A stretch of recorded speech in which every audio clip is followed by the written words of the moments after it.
The Supreme Court has betrayed democracy. Its members, including Jackson, Kagan, and Sotomayor, have proved themselves inept at reading comprehension. And collectively, the court has shown itself to be corrupt and illegitimate. It must be dissolved. That was a reading of a tweet posted by Keith Olbermann in early 2024. Keith was upset that the Supreme Court had ruled that Colorado could not remove Trump from the presidential ballot. When I saw Keith Olbermann had called for the Supreme Court to be dissolved, I was pretty shocked. I hadn't thought about Keith in a long time, so it got me curious to know what he'd been up to. So I went down a Keith Olbermann rabbit hole, checking out some of the outlandish and incendiary things he said over the years. So this episode will be a look at some of the more strange Keith Olbermann moments over the years, with a focus on his political rage and how that relates to our toxic polarization. This won't be any comprehensive analysis. It will mainly be just some interesting things that stood out to me as I was checking out his various news items from over the past 20 years. Now, some people will assume that I'm picking on Keith for some sort of political purpose due to me being conservative or pro-Trump or something like that. But no, that's not the case. I wanted to do an episode on Keith because I think he's an example of someone who's been deranged by conflict. I think there are many people out there with different political beliefs who have been deranged by conflict. And I think that's what conflict tends to do to us. Especially, I think, people who already have a good amount of narcissistic traits. In a previous episode, I talked about the polarization of Elon Musk, and I'd name Elon as another person I see as having been deranged by conflict. He's someone who seems to see himself, like I think Keith does, as engaged in a good versus evil fight where anyone on the, quote, other side is horrible and irredeemable. There are a lot of similarities between how Elon and Keith speak. Both are quick to insult and dehumanize. Both speak in certain and exaggerated ways about their opponents. Both engage in confident mind reading about their opponents, claiming to know what's in their hearts, when clearly other explanations can suffice. For example, you can often find Elon claiming to know with certainty that Democrats' more lax approaches to immigration are all about Democrats trying to get votes and retain power. Elon just knows that, you see. To hell with the fact that there are clearly other explanations for the various stances people have. To hell with the need for evidence to prove such a claim. Anyone with, quote, common sense can see how bad these people are. So that kind of thinking goes. And they may not even believe all the things they say, but they might see their deception and exaggeration as the ends justifying the means. So hopefully that helps you see that I'm not focusing on Keith out of some desire to denigrate the, quote, left or for any specific political reason. I also don't do this to insult or demean Keith as a person. I actually feel bad for him, just as I feel a bit sorry for Elon Musk. It can't be a pleasant way to go through life.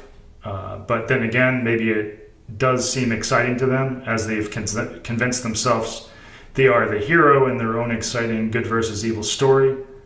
They might see themselves as on some sort of hero's journey in a Lord of the Rings kind of world surrounded by villains. It might be fun in the same way a mentally ill delusion can be fun. But I think really it's a tragic way to experience the world, one that separates them from the people around them, one that amplifies their narcissism and prevents connection in all sorts of ways, not just with people on the, quote, other side, but with people they may actually have a lot in common with. I'm reminded of an Arthur Brooks quote, which he wrote in his book, Love Your Enemies. If you have contempt for them, more and more people will become them. I think that sums up the problem with this kind of contemptuous, warlike mentality. It makes people more miserable, more hateful, less empathetic of the people around them, and that will play out in many areas of their personal lives. I think what's happened to Elon and Keith is what has happened to many people around us. It's just the kind of thinking that many of us fall prey to when we're in conflict. even as few of us have big national audiences from which to spew our contempt. The truth is that this is just what serious conflict can do to us. And then on top of that, we've got social media, which maybe is the core cause at the heart of a lot of this. The way that social media makes the conflict more visceral. All the fighting that Elon and Keith have done online makes it easier for them to feel that they're entrenched in a good versus evil battle, surrounded by evil enemies on all sides. And I think some people might feel like I'm picking on someone who is clearly mentally unwell. You can find a lot of people saying that Keith is unwell, even some of his political opponents. And I think that's true, but I also don't find his warlike mentality as much different from what many people on the left and right think and say these days about their perceived enemies. I don't find him any more mentally unwell than I do Elon Musk, for example. The simple fact is that this is what many people are like these days, even as some people who feel these ways perhaps hold in their anger and emotions and insults more than Keith and Elon do. I'd also like to say, if you're someone in the conservative pro-Trump camp, hopefully you don't watch this with only the intent of saying, yeah, Keith's crazy. I hope you consider how these kinds of approaches are present on the right. For example, you can find Elon saying similar outlandish, hateful things, as I said. You can also find Trump himself saying such things often.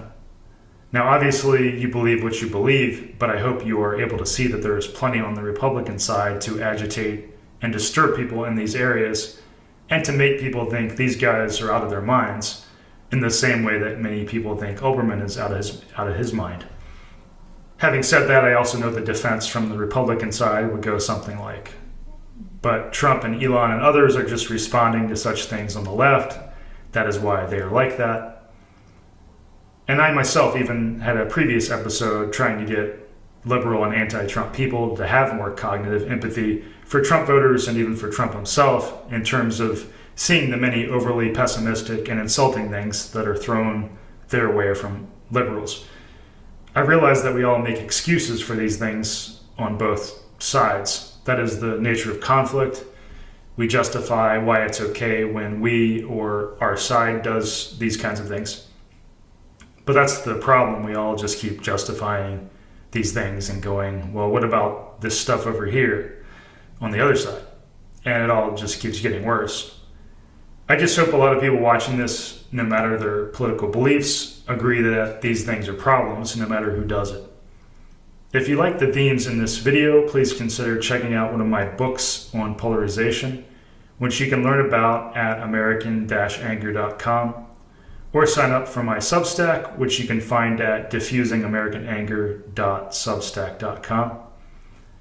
I'm actually working on these things full-time these days, so I appreciate any paid subscriptions or other financial support you can send my way. You can send me money via my Buy Me a Coffee page, which is at buymeacoffee.com/Zach Elwood, ZACHELWOOD. As we go through this episode, one thing I'd like you to think about is, do you think Keith has helped create the very things he's upset by? Do you think his 2 decades of insulting and dehumanizing his political opponents have been a factor in making similar behaviors on the right more likely? I certainly do. The man who sees absolutes where all other men see nuances and shades of meaning is either a prophet or a quack. Thank you for that observation, Keith. I agree. So let's go back to Keith's statement about the Supreme Court.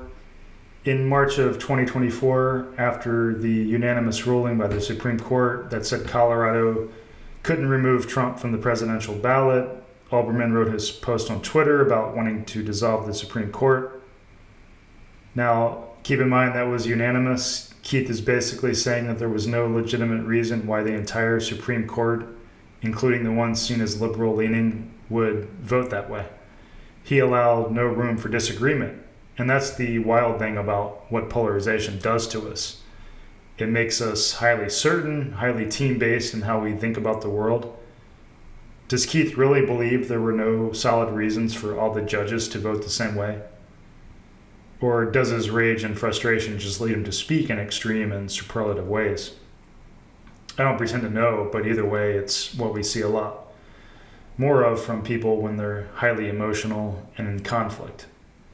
And this tweet thread of Olbermann's is just a microcosm of how people on both sides rile each other up on social media and serve as the basis for each other's rage. There's Gunther Eagleman, a right-wing account known for trolling and insulting people. Seen that one a lot.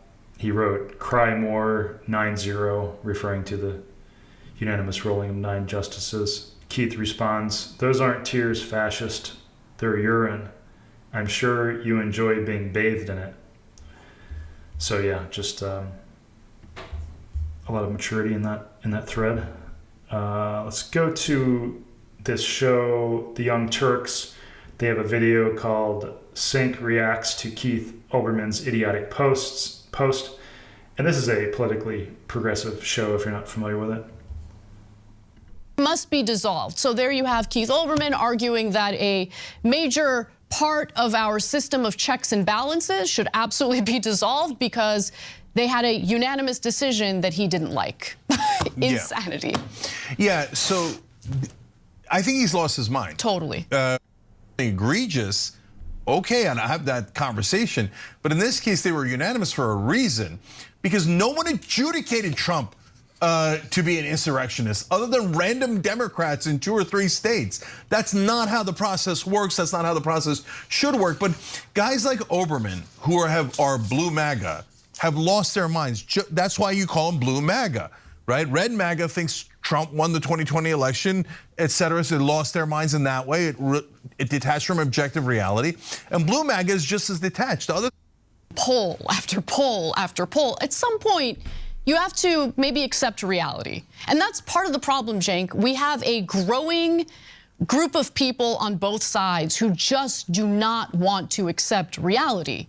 And that makes everything so much more difficult. And what drives me insane is that the media has become super partisan. So you either watch left-wing media or right-wing media, and audiences have become so accustomed to hearing one ideological side that once they get any information that dispels preconceived notions, you know, they don't react well to it. And I think that's part of the problem. And so Yeah, I just wanted to play some of that. I thought they did a good job trying to argue, showcase what was going wrong there.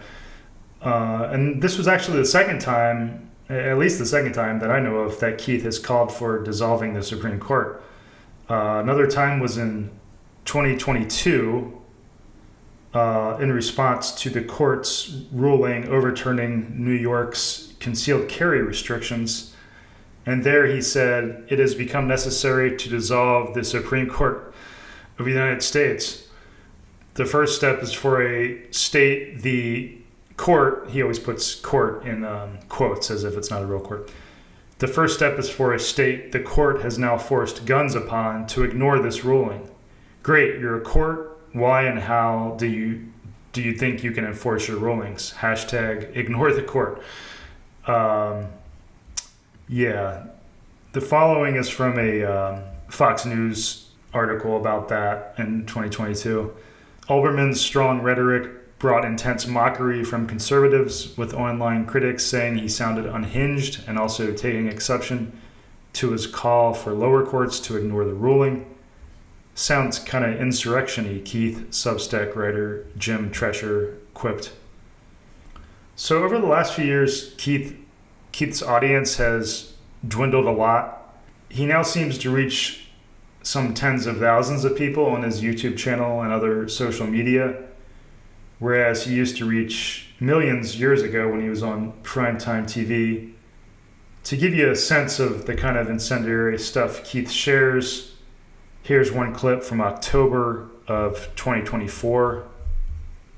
And Trump and New York Knicks, Rangers, and Madison Square Garden owner James Dolan have agreed to rent Trump Madison Square Garden for a rally later this month at which they hope to draw 20,000 Trump supporters.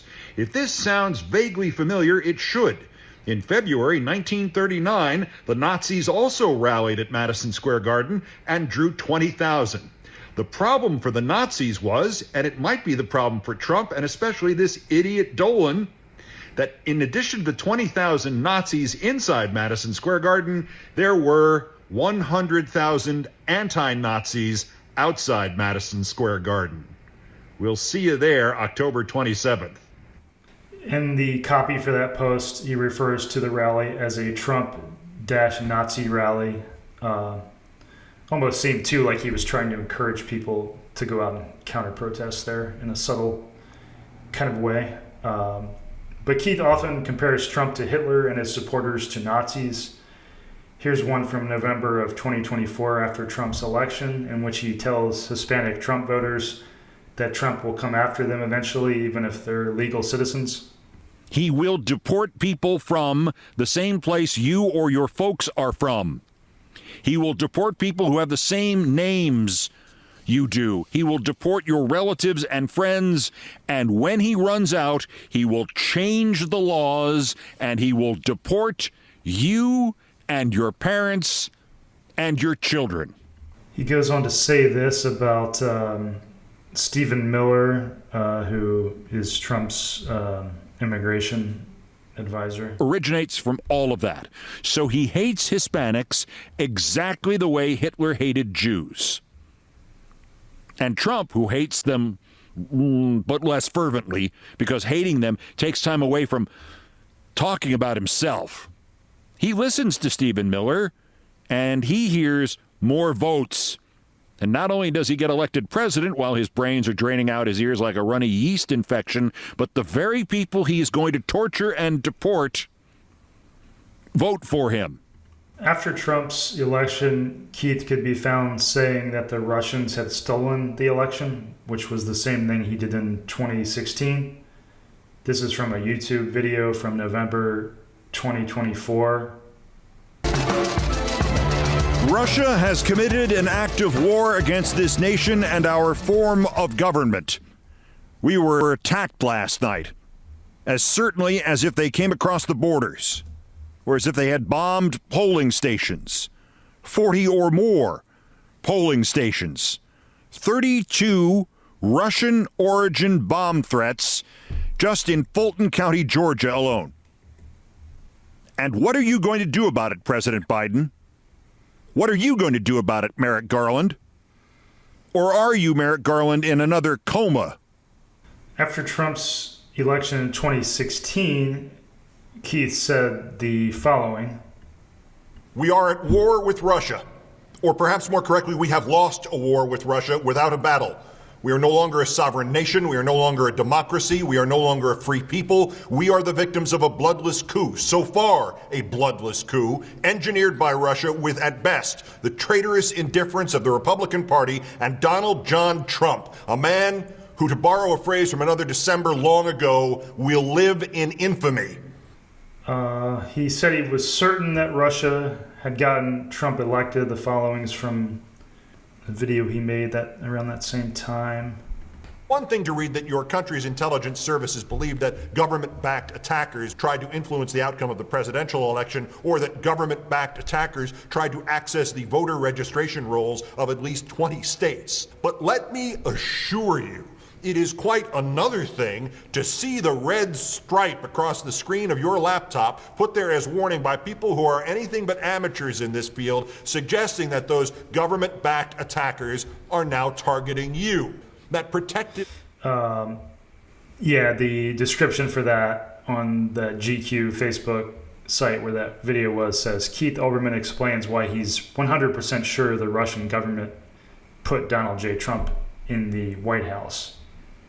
Now, there's no conclusive evidence that Russia's actions affected the outcome of the 2016 election or the 2024 election. There's no evidence, for example, that Russians succeeded in hacking voting machines or changing votes. So Keith's extreme certainty here seems misplaced, to say the least, as it often seems to be. Now, I write about liberal side election distrust in my book, Diffusing American Anger, and why that's a bad thing, and even something that made conservative side election distrust more likely. Many people think that the Russian social media misinformation played a role in shifting the election, but there's no evidence that it shifted things. A 2023 paper that looked into this was titled Exposure to the Russian Internet Research Agency Foreign Influence Campaign on Twitter in the 2016 US election and its relationship to attitudes and voting behavior. They concluded, we find no evidence of a meaningful relationship between exposure to the Russian foreign influence campaign and changes in attitudes, polarization, or voting behavior.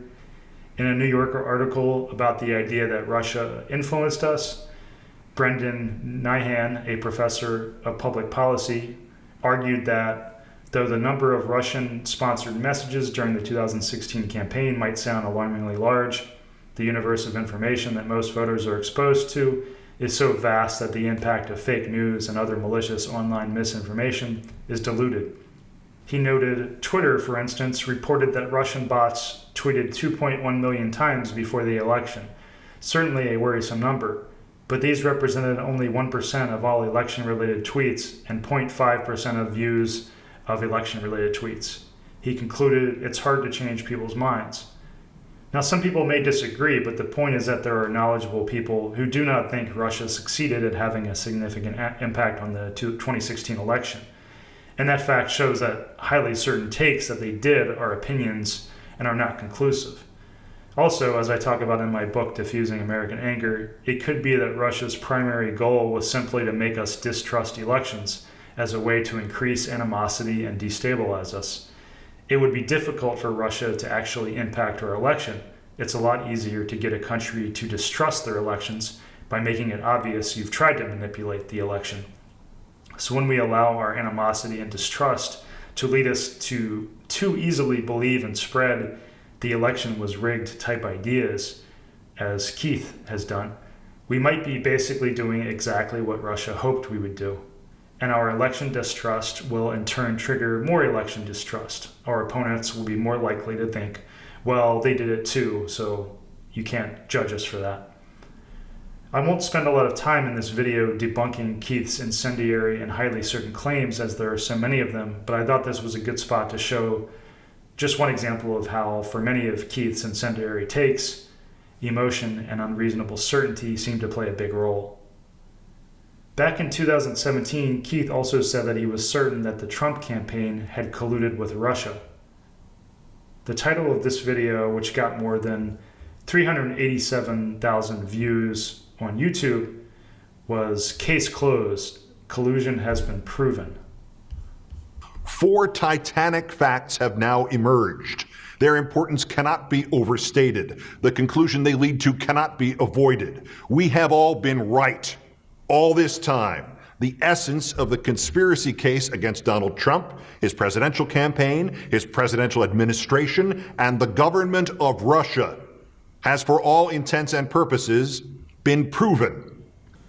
So I won't play all of that or analyze it all, but long story short, no, there is not conclusive evidence that Trump colluded with Russia. If you think that they did, then at the very least, you might consider that there are many smart and anti-Trump people knowledgeable about such things who do not believe there's good evidence for that. That at least helps show that high certainty there is wrong. But we are surrounded by people like Keith Olbermann on the left and the right who speak with high certainty about all sorts of things related to our divides. When you hear highly certain statements about things that someone can't be certain about, that it seems unlikely they could be certain about, and that other knowledgeable people have different takes on, and when you hear such certain takes frequently from someone, that's a good reason to be highly skeptical of that person as a source of information. Certainty is the mind killer. Certainty can be the country killer. In 2020, Keith said that Trump's enablers and supporters must be, quote, removed from society. Can be and must be expunged. The terrorist Trump must be defeated, and then he and his enablers and his supporters and his collaborators and the Mike Lees and the William Barrs and the Sean Hannitys and the Mike Pences and the Rudy Giulianis and the Kyle Rittenhouses and the Amy Coney Barretts must be prosecuted and convicted and removed from our society while we try to rebuild it. As you'd expect, these kinds of things from Keith get a lot of attention from conservative news outlets. That video I just played was posted on the Daily Caller Facebook account and had 400,000 views. This is the kind of stuff that convinces Republicans of how evil their opponents are. We can see Keith as being part of that self-reinforcing conflict spiral. In 2024, mid-2024, Keith said he wanted to disband the St. Louis Cardinals baseball team and demolish their stadium. Here's someone talking about that. This segment could last all week, given the plethora of vile comments Mr. Olbermann has made over the years, but we'll start with the most recent. Following the assassination attempt of President Donald Trump, several Major League Baseball players celebrated home runs by holding a fist in the air and a hand over their ear. This prompted quintessentially unhinged responses from former sports commentator Keith Olbermann, who first posted, quote, a reminder that there is still no evidence Trump was hit by a bullet and still lots of evidence he is lying about it, unquote. This was followed by a call to disband the entire St. Louis franchise as well as to destroy its ballpark. He goes, quote, attention MLB, ban these guys from baseball for life, confiscate the Cardinals franchise and implode the stadium. Implode the stadium. Are you serious? And you wonder why gunshots are being fired at a former president? He continues, quote, Cardinals equal Trump Nazis, stick to sports, F the St. Louis Cardinals, America has had enough of this blank, unquote. I'll tell you what America has had enough of, the hateful and ignorant drivel which spews from your mouth. Kind of wild stuff there. That was another doozy. But yeah, here we can see another aspect of what conflict does to people. It makes us interpret things in the worst possible way. So apparently, I'm not really sure what the deal was with those hand gestures, but I read another analysis saying that it was related to something else is why they use those hand gestures. It was apparently some common thing they do. I don't really know. But the point is that Keith, I don't think, knew either. He just jumped to the worst possible interpretation, was that they were all, Cardinals were all extremely pro-Trump or something. But we can see this kind of thing all around us, people filtering for the worst case interpretation possible and then somehow becoming very certain of that worst case interpretation.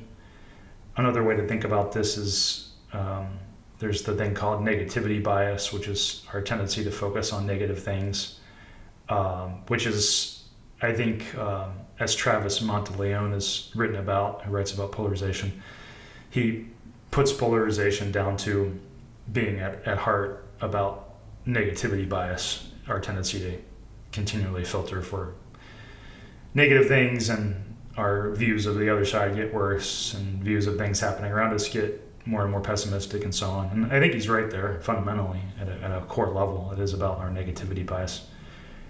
And honestly, if I was more paranoid, if I was as paranoid as Keith Olbermann, I might start thinking that his behavior was part of a plot to turn people against liberals.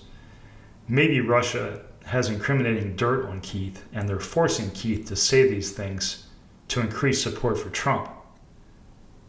To hell with maybe. I think I'm actually certain of it. So you heard it here first. I'm 100% certain Keith Olbermann is a Russian asset. To be clear, I'm kidding there. That's a joke. Okay, so in November of 2024, Ohio State tweeted, congratulations to Vice President-elect J.D. Vance, an alumnus of the Ohio State University and native Ohioan. This led Keith to say, wasn't before, is now. Shit school. And this was reminiscent of him getting in a fight with another school back in 2015. He had a penchant for mocking Penn State students and family members. This was apparently caused by him being upset with the school for their conduct during the Sandusky scandal. He told a Penn State student's mother that Penn State was, quote, pitiful. He also told someone, again, get your money back. You didn't learn how to read. PSU students are pitiful because they're PSU students, period. This kind of really petty interaction from Keith over the years, even for non-political stuff, really just shows how how far he's degraded himself. In 2019, he got in some hot water for with his then employer ESPN for saying some really harsh, aggressive things about a hunter. A news article featured a hunter who had shot an all-white turkey, and Keith tweeted, "It be rare and beautiful, so me should kill it. This pea-brained scumbag identifies himself as Hunter Waltman, and we should do our best to make sure the rest of his life is a living hell." And that Keith later apologized for that with ESPN's prompting. ESPN said in a statement, "We have spoken to him about not making personal attacks." So much of Keith's life seems to revolve around attacking people on Twitter. Now, it does make you wonder how much social media has been a negative influence in his and other people's lives. Pre-social media, how would Keith and Elon and others who do similar things online have spent their time? Where would they have gotten a similar fix in terms of fighting with people directly like this? I think at the heart of these things is how conflict affects us, but social media makes the conflict more direct and visceral. It puts us in the middle of it. It allows us to strike out when we're angry, and then that will be seen by others who will attack us, and so on and so on. I do see the internet as a conflict amplifying machine, a place that aids in the creation and distribution of insults and threats. And there are a lot of people who think that. If you'd like to learn more about that, check out this piece of mine on the ways that internet communication can derange and divide us. That's on my Substack at diffusingamericananger.substack.com. And there are a lot of people who have talked about Keith's turn for the worse, including progressive liberal activists. I'll play a little bit from Kyle Kalinski's YouTube episode he did on this. His show is called Secular Talk. All right, guys, this is just embarrassing, man. This is just humiliating. So you all know Keith Olbermann. Look, at one time he was a legend, right? He was on MSNBC during the Bush era. He was one of the sole voices really going after Bush and going after the illegal war in Iraq. And he sounded like just this legendary crusading character standing up for the right thing, being anti-war at a time when nobody on TV was anti-war. Phil Donahue was anti-war over on MSNBC, and they fired him early on.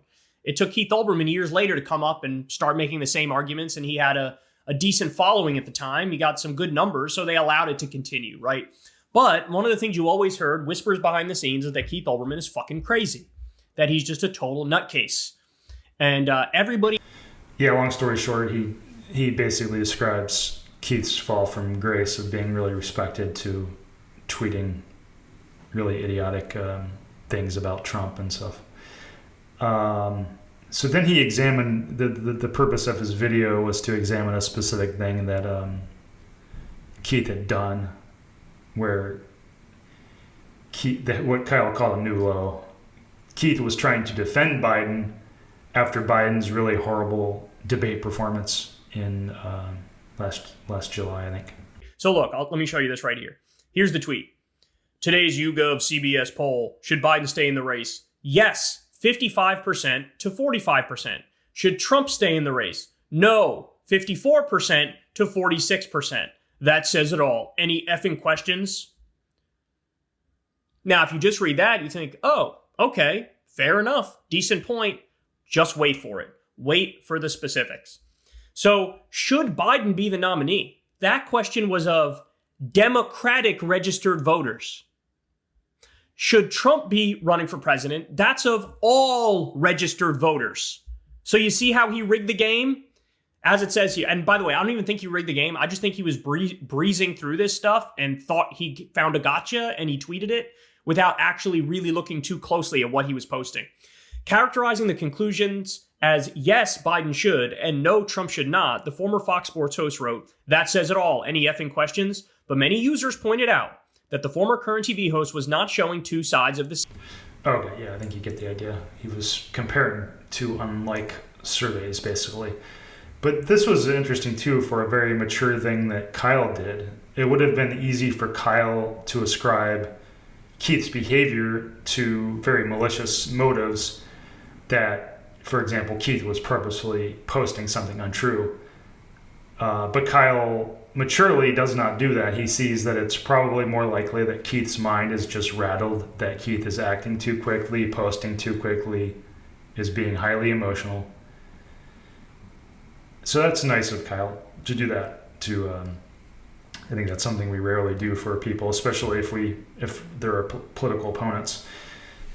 In this case, he probably was a little bit more nice to Keith because they were on the, quotes, same side. And we can see these same kinds of things, by the way, that Keith's doing from Elon Musk, who often posts and shares incendiary things. And then his own platform's community notes will often correct him. And it's obvious he just went off half-cocked about something very emotionally. And then Elon also just leaves those posts up. He doesn't seem to care that they were false or that maybe he should take them down. Just as Keith doesn't seem to care about the many untrue things that he leaves littered around the internet for people to see. I just think anger and emotions are, a hell of a drug. Fear and anger are the mind killers. They're contagious mind killers too. They spread to other people. If you're curious for more about that on Elon's part, watch my previous episode about Elon's polarization. It's much shorter than this one. It's pretty short. It's based on an op-ed I wrote. And you can find a bunch of conservatives posting videos and posts about their interactions with Keith, where Keith has insulted them in pretty vicious ways. I'll play this one from this guy. I don't know who this guy is. Clay Travis or something like that. So I wonder on some level, does Keith Olbermann have anybody who cares about him in his life? I don't think he's married. I don't think he has any kids. He sits around on his phone, constantly sending out all sorts of insane things every single day, to the point where I think if you read his Twitter feed, it's quite clear that he is mentally deranged. So I really want him to get help. And I think this is the case for a lot of people. Social media is not good for people with any kind of mental instability. And I think it makes mental instability worse because it is an emotional medium. And I am convinced that the reason why the country has gone so haywire over the last 8 or 9 years is directly connected to social media and the ability of all of this to be in our pockets, constantly playing on our psyche all day long. To the point where I just don't think it's healthy to spend as much time on social media, but particularly for people who have already depressive tendencies, manic depressive tendencies, issues with bipolar, mental illness, suicidal ideation. I think this is the most toxic thing that could exist for those people. Yeah, well, yeah, and obviously lots of people agree with that. I agree with that, and it says a lot. Says a lot about Keith that even many of the people he's gotten in fights with seem to feel really bad. And Keith has been fired from a lot of places. He was fired from Current TV in 2012 after only being there a year. Current TV was a short-lived TV station aimed at becoming like the Fox News of the left. At least that was my understanding of it. Reading from Keith's Wikipedia, Olbermann was fired from Current TV on March 30, 2012. In a statement from Current TV, they stated that Current was founded on the values of respect, openness, collegiality, and loyalty to our viewers. Unfortunately, these values are no longer reflected in our relationship with Keith Olbermann, and we have ended it. Keith Olbermann released his own statement apologizing for the failure of Current TV and that the claims against me implied in Current statement are untrue and will be proved so in the legal actions I will be filing against them presently. So according to Politico, Olbermann's professional reputation suffered greatly as a result of that dispute with Current. Apparently, despite active shopping with other networks for offers, Olbermann was unable to find an outlet interested in hiring him. So that was part of the dispute, claiming that they had hurt his chances of getting hired, his employment chances. In 2011, Salon ran an article by Neil Stenage about Keith's departure, from his countdown show on MSNBC. The article emphasized an important point, and one that I often emphasize in my work on polarization, that we can largely agree with someone in terms of stances while thinking their approach is very, very bad. In my op-ed I got published about Elon Musk in The Hill, that's a point that I focused on, that one should be able to largely agree with Elon while seeing his approach to conflict is very bad, unhelpful, and even as helping create the pushback one is working against. But we too often conflate people's stances with how they view and speak about their adversaries. We conflate their political beliefs with their approaches to conflict. Neil wrote, "I cannot imagine I am the only viewer who is basically simpatico with Olbermann's worldview, but who had come to find him and his show utterly insufferable. The glibness, the pomposity, the narcissism, all these foibles had of late reached gut-wrenching proportions." He went on to write, "There was a bigger problem too. Olbermann rose to prominence in large part through attacking other media figures, most notably Bill O'Reilly, for both their gloating self-regard and their rhetorical recklessness. Olbermann's claim to the moral high ground here was strictly relative. This is a man, after all, who once reported an allegation that Paris Hilton had been punched in the face under the tagline, 'A slut and battery.' Hilarious, no? Later silliness, the risible condemnation of then Senator-elect Scott Brown as, quote, 'an irresponsible, homophobic, racist, reactionary, ex-nude model, teabagging supporter of violence,' end quote, only strengthened the impression that Olbermann had morphed into a mirror image of those he so often attacked." And there were several pieces around that time that pointed out Keith had become like the people that he battled with. A 2011 piece in Variety said, "While it was initially amusing watching Olbermann playfully try to nudge O'Reilly off the deep end, there's a significant difference between that and self-indulgently using his forum as a pulpit to bash enemies, which actually makes him more like his Fox counterpart than he would care to admit." So that thing Keith said about Scott Brown that was just mentioned, that's one of the more interesting and crazy highlights of Keith's career. It made a big splash. He was mocked even by many on the left for this. And I think that was kind of the moment when Keith really began going downhill, like big time. And that event happened in January of 2010. Now, interestingly, 2010 also happened to be the time when many people were starting to spend a lot more time on their mobile phones. Social media apps were just getting really popular around that time. 2009 was the year that John Haidt and others were pointing out that year was significant in terms of social media apps because Facebook and Twitter had changed their algorithms to make posts, especially highly emotional posts, spread more virally. And out of curiosity, I looked up the first tweets that Keith made on Twitter. And it looked like unless he erased some, it looked like he started in April of 2010. As you can see, if you're looking at on video, he tweeted a lot from the very beginning. But so the Scott Brown thing that I'm going to examine in a second preceded that a little bit, just by a few months from when he apparently started tweeting. And to be clear, I'm not saying that I think Keith's conduct can be traced entirely to social media, as clearly he's been doing this kind of stuff for a while. But I do think it's at least possible that the emotional environment that social media created around that time, making it easier for Keith and others to see all these messages from all across the country, to see all these messages and thoughts that made them angrier, and that they could then focus on more in their shows and such. I think it's possible all that environment contributed to Keith becoming even more polarized and unreasonable than he was.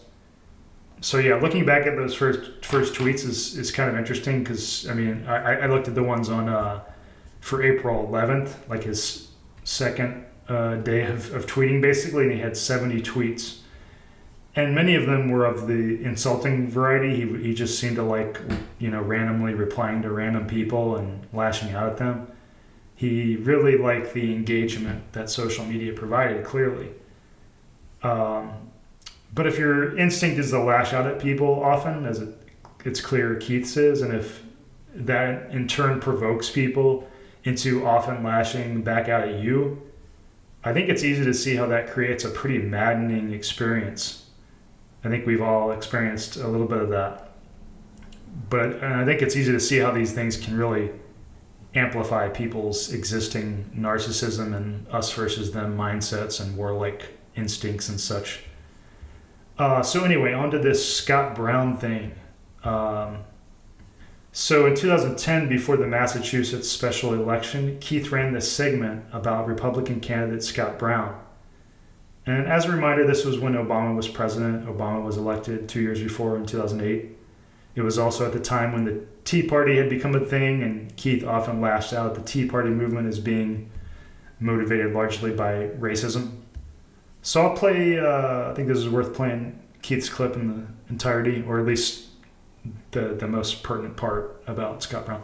Here's the second of tonight's quick comments. Lost in the angst about Obama and Coakley is the little recognized real headline of this vote. You have heard Scott Brown speculating, talking out of his bare bottom, about whether or not the President of the United States was born out of wedlock. You have heard Scott Brown respond to the shout from a supporter that they should stick a curling iron into Ms. Coakley's rectum with the answer, "We can do this." You may not have heard Scott Brown support a constitutional amendment banning same-sex marriage or describing two women having a child as being, quote, just not normal. You may not have heard Scott Brown associating himself with the Tea Party movement, perhaps the saddest collection of people who don't want to admit why they really hate, since the racists of the South in the 60s insisted they were really just concerned about states' rights. You may not have heard Scott Brown voting against funding paid leaves of absence for Massachusetts Red Cross workers who had gone to New York to help after 9/11. In short, in Scott Brown, we have an irresponsible, homophobic, racist, reactionary, ex-new model, teabagging supporter of violence against women and against politicians with whom he disagrees. In any other time in our history, this man would have been laughed off the stage as an unqualified and a disaster in the making by the most conservative of conservatives.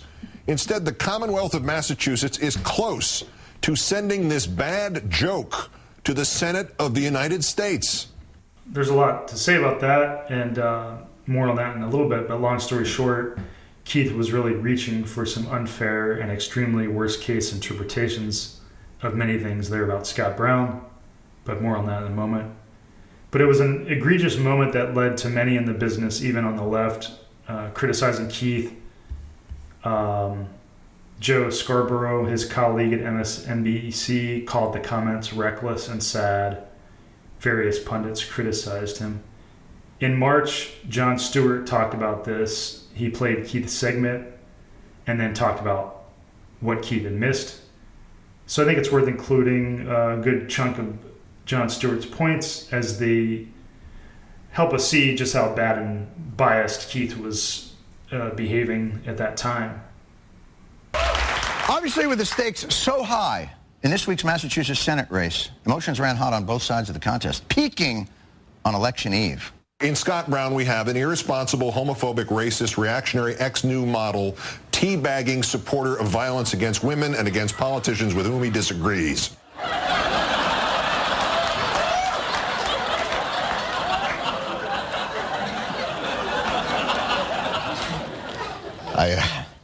I understand you may disagree somewhat with Senator Brown, but two things. A Massachusetts Republican is still considered like a gay Democrat in other parts of the country. So, and B, I think that's the harshest description of anyone I've ever heard uttered on MSNBC.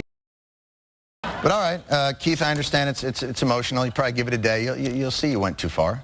I need to apologize for comments made here last night about the Republican candidate. Thank you. Thank you. It was a little much. It's an emotional night. What is that? I'm sorry. I left out the word sexist.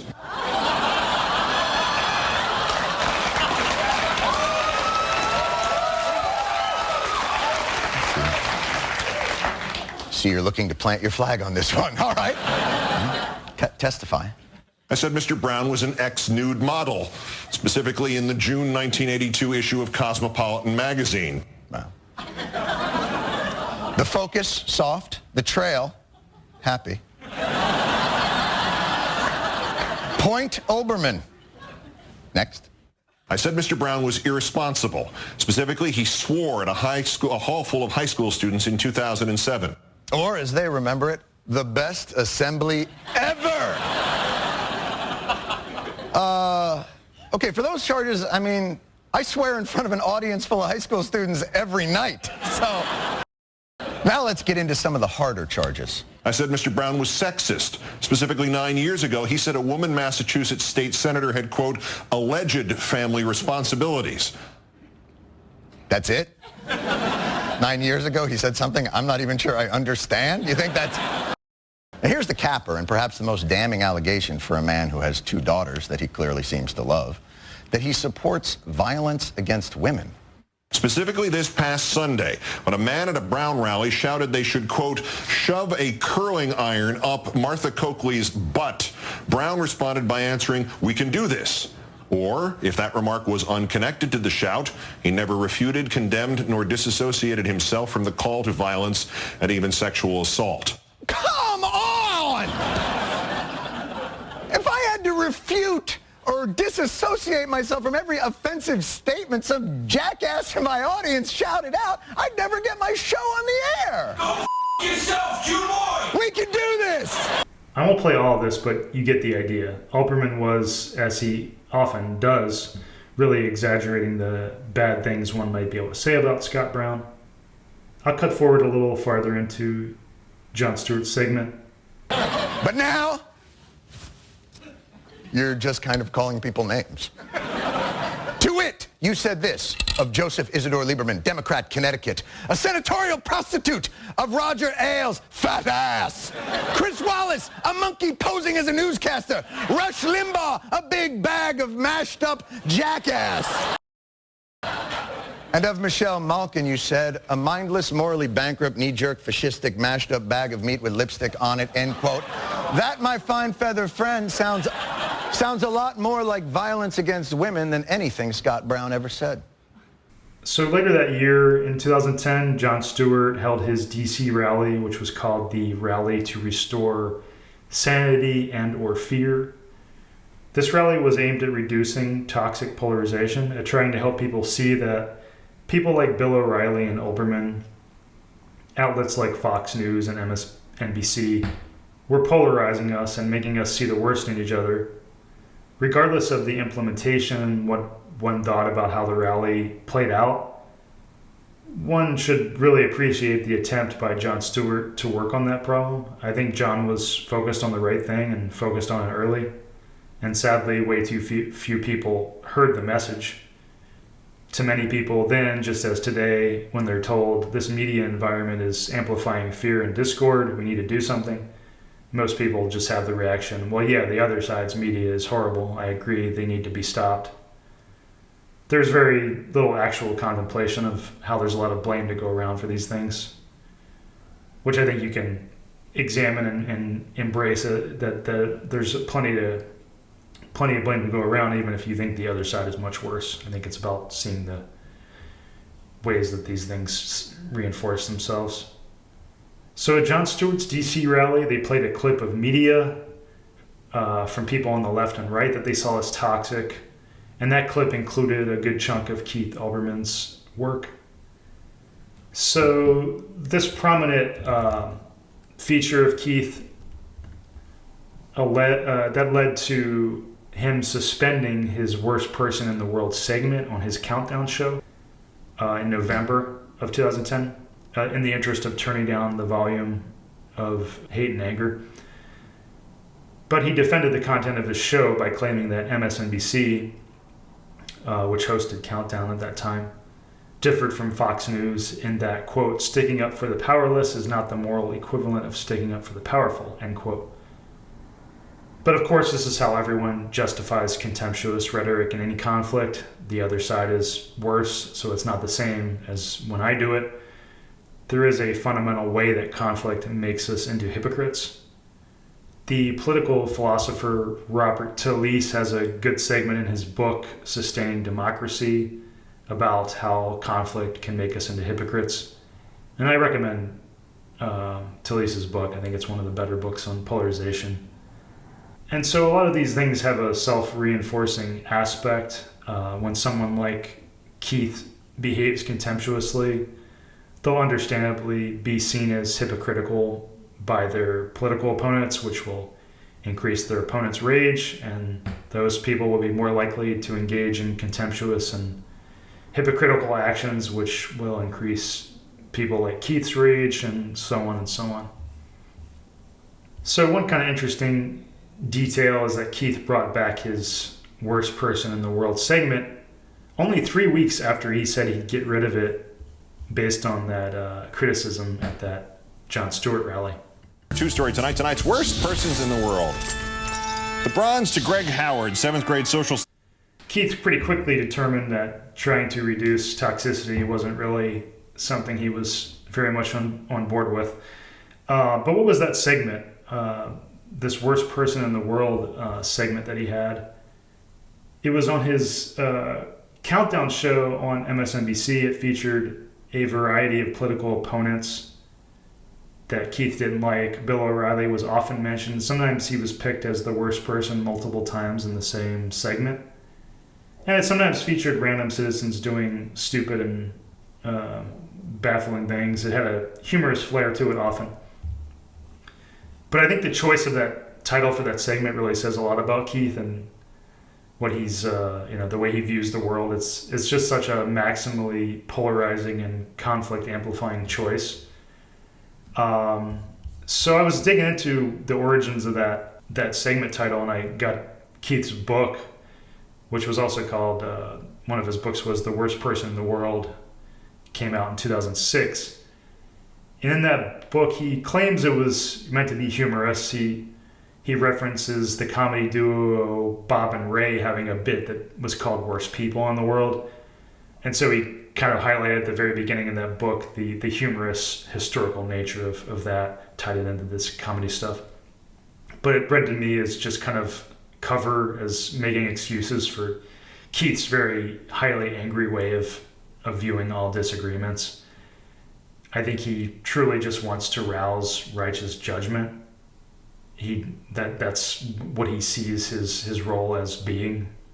It just says a lot to choose a title like that. It's just, can you imagine if that was something Bill O'Reilly did that directly insulting and extreme, to call these people the worst people in the world every show.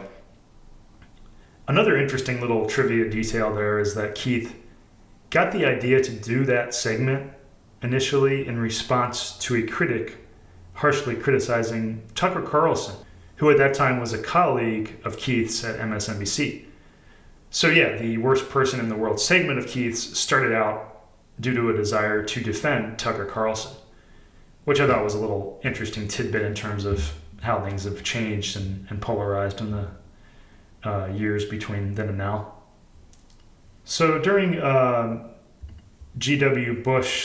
Bush's term, Keith got a lot of attention for his hate directed at Bush, his judgment of Bush. One famous incident involved him telling Bush to shut the hell up, and I'll play this clip here. Mr. President, he was asked, you haven't been golfing in recent years. Is that related to Iraq? Yes, began perhaps the most startling reply of this nightmarish blight on our lives as Americans, on our history. It really is. I don't want some mom whose son may have recently died to see the commander-in-chief playing golf. I feel I owe it to the families to be in solidarity as best as I can with them. And I think playing golf during a war just sends the wrong signal. Golf, sir. Golf sends the wrong signal to the grieving families of our men and women butchered in Iraq. Do you think these families, Mr. Bush, their lives blighted forever, care about you playing golf? Do you think, sir, they care about you? You, Mr. Bush, you who let their sons and daughters be killed?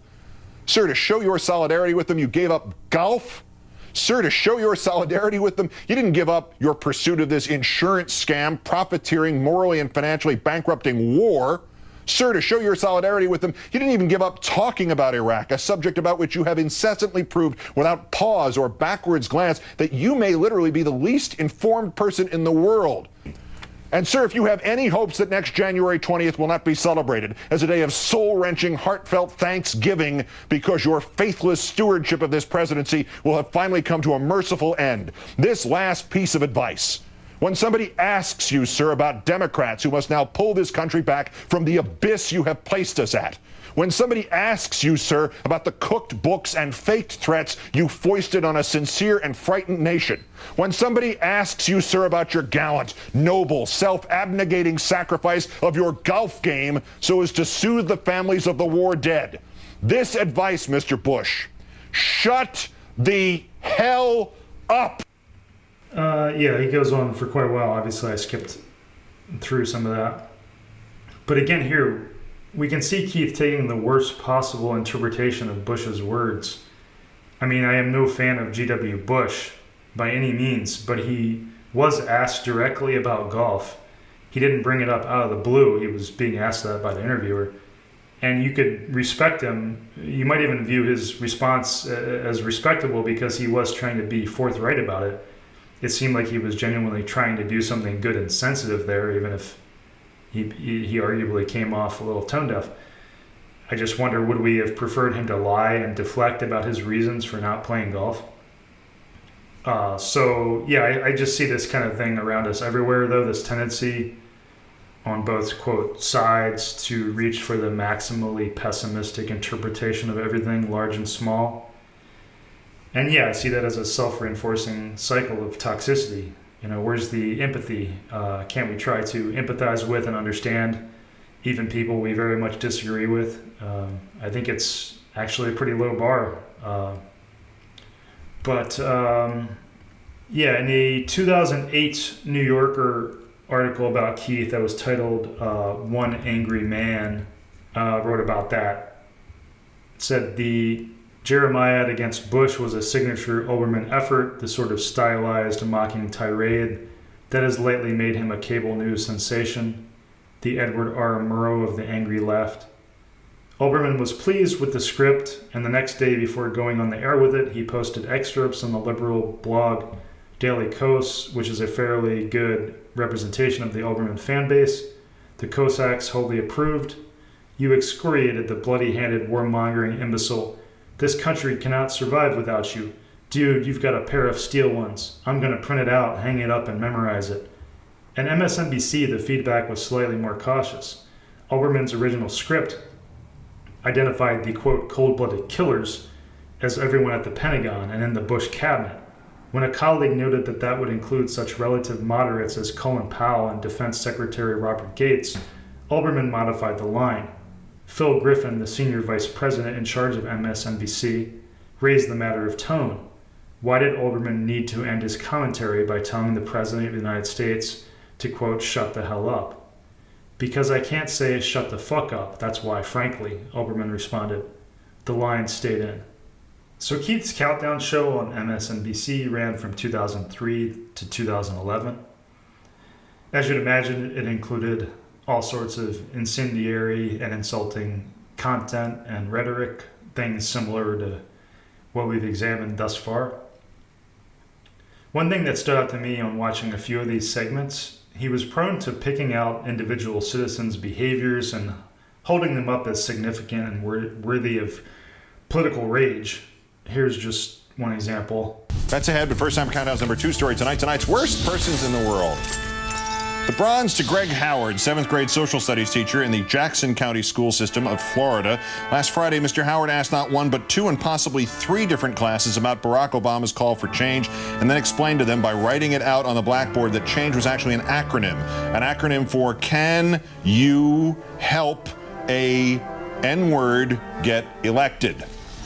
Mr. Howard was given a reprimand, a 10-day suspension without pay. He lost his job coaching football. He was ordered to apologize in writing to each student and was transferred to the county's adult education program. The excuse for not firing him, the racial epithet was not directed at a student.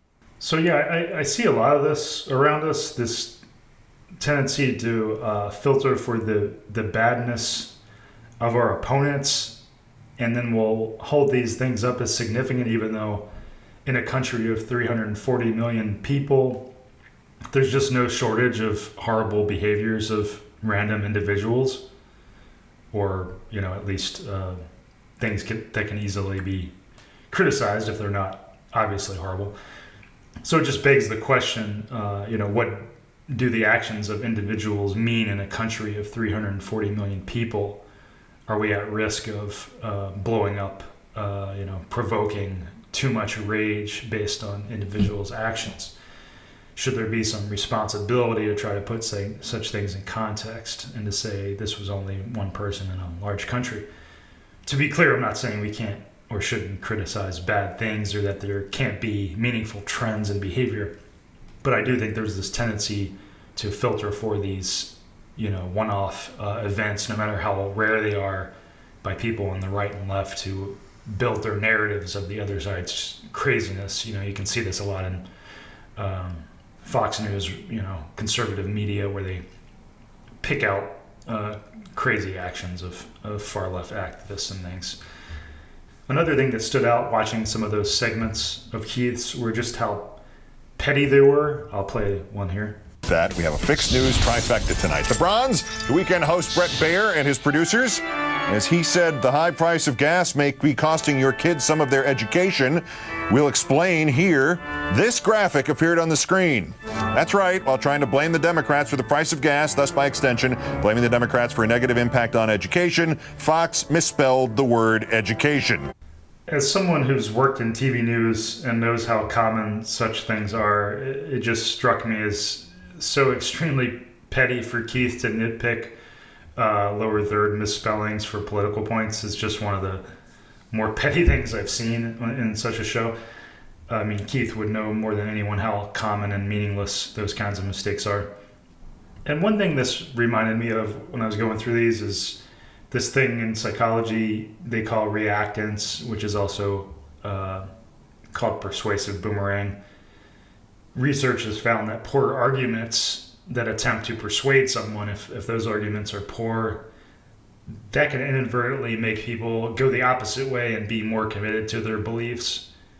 So I think that's kind of interesting in terms of how conflict and more team-based emotions, team-based feelings make many of us issue a lot of very poor arguments, which in turn can cause anger and which in turn can make people more committed, not less committed, to working against their opponents and their opponents' stances. They can make them double down on their stances. So I think that's just one of many examples of how conflict can be self-reinforcing. Another interesting moment in the Bill O'Reilly versus Keith Olbermann war was in 2006. I'll read a excerpt from that Guardian piece about this. But now a long-running feud between O'Reilly and his less-watched rival Keith Olbermann has boiled over into open warfare between networks. At a meeting of the prestigious Television Critics Association in California, Olbermann, who works for the MSNBC network, donned an O'Reilly mask and gave a Nazi salute, provoking a furious response from Fox's chairman, Roger Ailes. Clearly he has no viewers except those he gets when he attacks Fox News, said Mr. Ailes, a former image consultant for the first President Bush. Olbermann's Nazi gesture, he said, had gone, quote, over the line. The MSNBC presenter has given O'Reilly his Worst Person in the World award, no fewer than 15 times, and frequently returns with glee to a sexual harassment case the Fox host settled out of court in 2004. And also that Olbermann doing that Nazi salute thing led to a letter of protest from the Anti-Defamation League. Later in 2008, that New Yorker article about Keith included this detail about their feud. Bill O'Reilly made Keith Olbermann, Phil Griffin says. Olbermann concurs, saying, I really do owe him a percentage of my salary. Another interesting moment from the Olbermann backlog was in a GQ interview of Keith in 2013, where Keith talked about being bullied. So I'll read some of that exchange. Was being bullied a formative moment? Well, here's the background to it. I was a big kid for my age and well advanced intellectually, to the point where I was skipped in the first grade. When another kid did not operate at my level of response, Stephen, hey Stephen, I'd hit him to get his attention. And my folks enrolled me in a judo class to work out my aggressions. So I was like a potential, bully is too strong a term. It was frustration. I had potential over-aggressive problems. So that was kind of interesting because apparently Keith had claimed before that interview to have been bullied in the past, but when he repeats the details, it sounds more like Keith was bullying other kids. He doesn't mention here any mention of other kids bullying him. So I thought that was just a really interesting tidbit, and I think it says a lot about Keith's perceptions of the world. Was he bullied or was he the bully?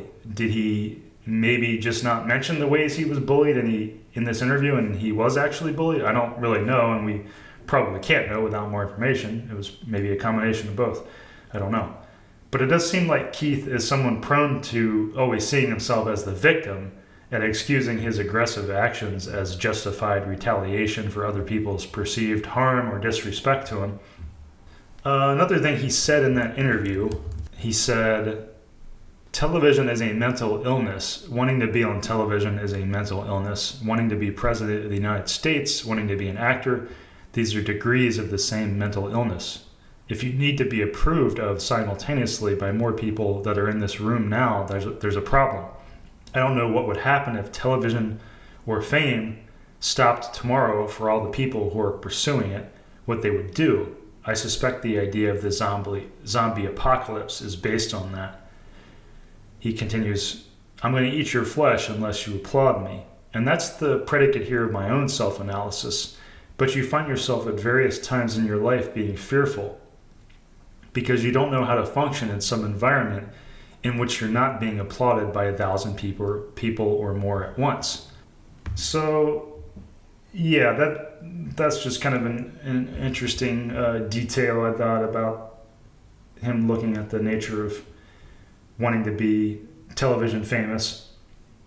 Another interesting thing that stood out to me was a moment from Keith's interview on Charlie Rose in 2014. Keith talked about his obsession with sports when he was a kid. He was extremely into memorizing baseball stats. He collected tons of baseball cards. He talked about annoying his family with his extreme obsession with sports. And then Charlie gets him on the topic of how he sees his sports obsession and interest relating to his political commentary work. It's a great training ground in terms of determining cause and effect. A ball game ends and somebody won and somebody lost. Yeah, I was going to say that. There are always a winner and a loser. And you may be able to say at the end of a 120 to 119 basketball loss that it was a moral victory, that you were able to do that well. But you can't go and claim that you won the game. And the reason that I think that almost everybody who goes from sports into politics is, I think it's fair to say, you just don't go and cover politics after you cover sports. You cover it acerbically and doubtfully and dubiously. Because there are people claiming that they won the game when they lost. I see. Well, that was just a part of that interview, and I think the whole interview was kind of interesting. But I think there are a lot of clues there about what drives Keith so crazy about our political divides. And I myself am very upset by various things around us, probably in a similar way that Keith is. But I think Keith is someone who very much desires order and clean boundaries, not to psychoanalyze him too much, just based on his words here. We can see that in his obsession with baseball and sports stats, as he talked about being interested in from a young age. And he, as you talked about here too, he likes the clean boundaries of there being clear winners and losers in sports games, there being clear rules. Obviously, the world of people and politics is much more messy. People behave in team-based and emotional ways. And us being polarized leads people to behave in even more team-based and emotional and unreasonable ways.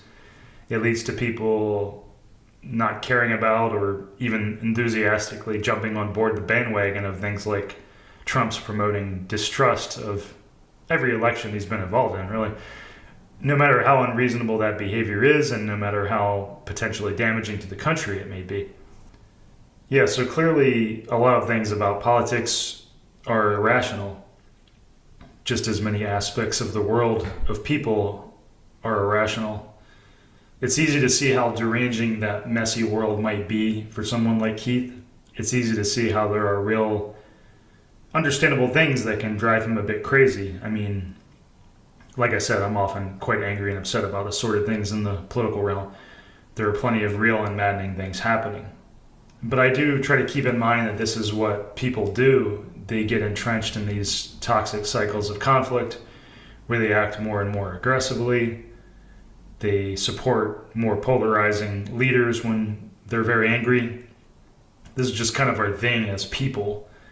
We have to accept that this is kind of standard for human beings and see that at some level, when we get angry at these things and allow them to mess us up emotionally and intellectually, we have to see that we're at some level just getting angry at fundamental human dynamics and human nature.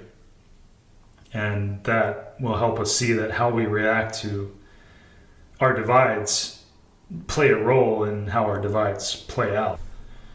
So the things that Keith is angry about can lead him down a rabbit hole of just not caring about his own conduct, which I think is what's happened to him, of seeing anything biased or incendiary that he does as minor compared to the horrifying behaviors he sees on the, quote, other side. He doesn't see or doesn't seem to care that there are people on the, quote, other side who are filtering for grievances and reasons to be upset too, who will look at his conduct and be equally maddened and outraged as he is at others' conduct. People will then use that conduct and rhetoric that he takes part in as a way to confirm that people on the left have lost their mind. I'll end with a 2009 piece by Ross Douthat in The Atlantic. Ross made the case for why it was a bad thing for these kinds of approaches to get mainstream political support, as it had with people like Rush Limbaugh among Republicans. The point of calling Rush an entertainer isn't to say that nobody should ever listen to him or care about what he has to say. The point is that by virtue of being an entertainer and having the incentives of an entertainer, he's a poor candidate to fill the role of spokesman and ideological enforcer for the conservative opposition, a role that he seems eager to take on and that Barack Obama is very eager to see him occupy. I don't think Limbaugh is a less serious voice for conservatism than Keith Olbermann is for liberalism, but that's because I don't think either of them should be taken all that seriously, because they're media personalities whose primary loyalty is to their image and their audience, and whose primary purpose is to provoke and get attention. And I think it should go without saying that American liberalism would be in serious, serious trouble if someone like Olbermann were occupying the kind of role on the left of center that Limbaugh seems to be shouldering his way into at the moment. Okay, so it was the end of that snippet from the Atlantic article. If you enjoyed this episode, let me know in the YouTube comments. Consider checking out my books on polarization, which you can learn about at american-anger.com.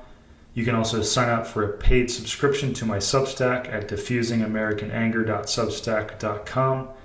You can also send me a gift using my Buy Me a Coffee page, buymeacoffee.com/Zach Elwood, ZACHELWOOD. I appreciate that because I'm doing my own thing these days, just doing some freelance things and working on toxic divides and such. Okay, thank you for watching. Music by Small Skies.